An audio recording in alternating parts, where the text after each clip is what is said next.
Olá, vamos corrigir uma questão sobre o artigo 5º Instituto AOCP.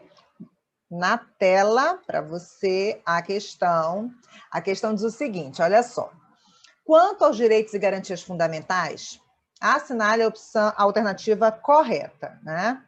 Apesar do artigo 5º da Constituição Federal prever que todos são iguais perante a lei, deve ser dado tratamento preferencial às mulheres? Não, tá? Vamos lá.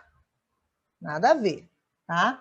O que a gente tem lá no artigo 5º, inciso 11, todos são iguais perante a lei. Ok, está lá no inciso 11, é o primeiro inciso do artigo 5º. E isso está relacionado com a igualdade formal. Ok. Agora, eu não posso deixar de observar com você que a nossa Constituição ela já foi elaborada num período que a gente já tinha passado pela segunda geração dos direitos fundamentais e que já se conhecia a noção de igualdade material.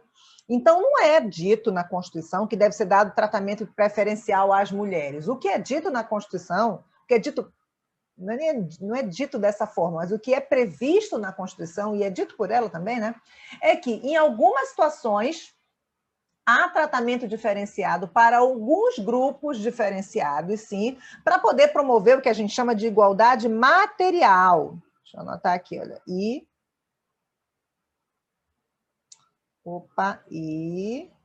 Igualdade material. Então, por exemplo, todos são iguais perante a lei. E o idoso? Será que o idoso pode ter um tratamento favorecido em algumas situações pela lei? Pode. E o menor, a criança e o adolescente? Será que a criança e o adolescente pode ter alguns tratamentos favorecidos, diferenciados? Pode. Então, a gente tem o Estatuto do Idoso, a gente tem o ECA, a gente tem a legislação trabalhista protegendo a mulher no mercado de trabalho, porque a mulher tem a característica da maternidade e é necessário proteger a mulher no mercado de trabalho. A gente tem a legislação que protege a pessoa com deficiência, ok? Então, na verdade, a igualdade formal é essa que anuncia, que declara que todos são iguais perante a lei, todos nascem livres e iguais, mas a igualdade material, ok, que nasceu na segunda geração dos direitos fundamentais, ela aprimora a igualdade formal. E ela continua dizendo, no papel, todos são iguais perante a lei, mas espera aí, que naquela situação existe um aspecto socioeconômico, cultural, enfim, físico, existe um aspecto que aquela pessoa é menos favorecida, que aquele grupo é menos favorecido. Então, a lei vai e trata diferente para promover a igualdade. Aí é o que a gente chama de igualdade material, tá bom? Então, a questão só está errada porque não deve ser dado tratamento preferencial às mulheres, deve ser tratado as pessoas de maneira igual, quando há igualdade. Então, quando a mulher é igual ao homem, não tem problema nenhum. Vai, tipo uma prova de concurso, vai fazer a prova intelectual igual a do homem. Agora, numa prova física, a mulher fisicamente é igual ao homem? Não é. Então, o tratamento vai ser diferenciado, tá bom? Então, a letra A não está certa, vamos para a letra B. É livre, já coloquei o inciso já. É livre a manifestação do pensamento, inciso 4, sendo vedado o anonimato. Olha, o inciso 4 ele termina aqui. O inciso 4 ele termina aqui, tá? Ele não tem mais nada depois dele. Agora, o que diz a questão? Que já de cara já está errado, que ele já começa com exceto aqui, né? Exceto para evitar perseguições contra manifestantes, nada a ver, tá? É livre a expressão de pensamento, sendo vedado o anonimato, inciso 4 do artigo 5º. Se eu manifesto o meu pensamento, eu tenho que arcar com as consequências daquilo que eu falo. E o meu direito, é um jargão popular, né? O meu direito vai até onde começa o seu direito. O meu direito termina onde começa o seu direito, ok? Então, se eu manifesto o meu pensamento falando, escrevendo, gesticulando, eu tenho que me identificar porque eu tenho que arcar com as consequências da minha manifestação de pensamento. Porque se eu ofendo alguém, se eu agrido alguém verbalmente, se eu ofendo a imagem de alguém, a intimidade de alguém, a privacidade de alguém, esse alguém tem direito de resposta. E tem direito também de pedir indenização por danos morais e materiais. É o inciso 5 do artigo 5º, na sequência ele fala isso. Se aquela pessoa foi ofendida, sofreu dano moral e material pela minha manifestação de pensamento. Ou seja, a minha liberdade existe, mas ela tem um limite, que é o seu direito, tá bom? Então, a B está errada, vamos para a C. A C vai me dizer o seguinte: ninguém será privado dos direitos por motivo de crença religiosa ou convicção filosófica ou política, salvo o texto. Isso aqui é o inciso, é o oitavo, tá? É um dos primeiros, tem uma sequência de incisos sobre a liberdade religiosa. Então, ninguém será privado por motivos de crença religiosa, filosófica ou política, salvo se as invocá-las para se eximir de obrigação a todos imposta ou de cumprir obrigação alternativa nos termos previstos em lei. Mais ou menos assim o texto. Vamos lá, então está errado aqui, porque não, esse sem exceção aqui está errado. As associações só poderão ser compulsoriamente dissolvidas ou ter suas atividades suspensas por decisão judicial, exigindo-se no primeiro caso, qual é o primeiro caso? A dissolução. Exigindo-se no primeiro caso, o trânsito em julgado. A questão está certa, ok? A questão está certa. Vamos lá. Esse é o inciso 21, ok?